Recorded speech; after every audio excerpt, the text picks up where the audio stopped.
ಸಖತ್ ಖಾರ ಬಣ್ಣ ಮತ್ತು ರುಚಿ ಆಚಿ ಚಿಲ್ಲಿ ಪೌಡರ್.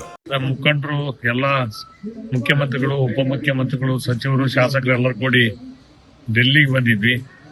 ನಮ್ಮ ಓಟ್ ಗದ್ದಿ ತೋಡಂತ ಕಾರ್ಯಕ್ರಮದಲ್ಲಿ ಇಂತಹ ಸಂದರ್ಭದಲ್ಲಿ ಸಂತೋಷದಿಂದ ಎಲ್ಲಾ ಕಾರ್ಯಕ್ರಮ ಮುಗಿಸಿದ್ವಿ, ಪ್ರತಿಭಟನೆ ಮಾಡಿದ್ವಿ. ನಂತರದಲ್ಲಿ ಒಂದು ಶಾಕಿಂಗ್ ನ್ಯೂಸ್, ನಮ್ಮ ಕಾಂಗ್ರೆಸ್ ಪಕ್ಷದ ಹಿರಿಯ ನಾಯಕರು, ವೀರಶೈವ ಮಹಾಸಭಾದ ಅಧ್ಯಕ್ಷರು, ಮಾಜಿ ಸಚಿವರು, ಮಾಜಿ ಸಂಸದರು, ಹಾಲಿ ಶಾಸಕರಾದಂತ ಸನ್ಮಾನ್ಯ ಶಾಮನೂರು ಶಿವಶಂಕರಪ್ಪನವರು ನಿಧನದ ಸುದ್ದಿ ತಿಳಿದಕ್ಕೆನ ನಮಗೊಂಥರ ಶಾಕ್ ಆಯ್ತು.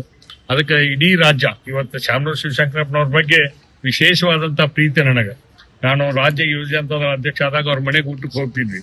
ಅವತ್ತು ಸನ್ಮಾನ್ಯ ರಾಮಕೃಷ್ಣ ಹೆಗಡೆ ಅವರು ನಾವೆಲ್ಲ ಆ ರೀತಿಯಾಗಿ ಒಂದು ಸಂಬಂಧವನ್ನು ಇಟ್ಕೊಂಡವರು. ಎಲ್ಲಾ ಪಕ್ಷದ ಜೊತೆನೂ ಕೂಡ ಒಳ್ಳೆದಿದ್ರು, ಆದ್ರೆ ಕಾಂಗ್ರೆಸ್ ಪಕ್ಷದ ನಿಷ್ಠೆ ಅವರಲ್ಲಿತ್ತು. ಅಂತವ್ರು ಕಳ್ಕೊಂಡೆಲ್ಲ ಇವತ್ತು ನಮಗೆ ಬಹಳ ನೋವಾಗಿದೆ. ಆ ದುಃಖವನ್ನು ಭರಿಸಲಿಕ್ಕೆ ನಮ್ಮ ಮಲ್ಲಾರ್ನಾಥ್ ಸಚಿವರಾಗಿ ಅವರೆಲ್ಲ ದೊಡ್ಡ ಕುಟುಂಬ ಇದೆ ಅವ್ರದ್ದು.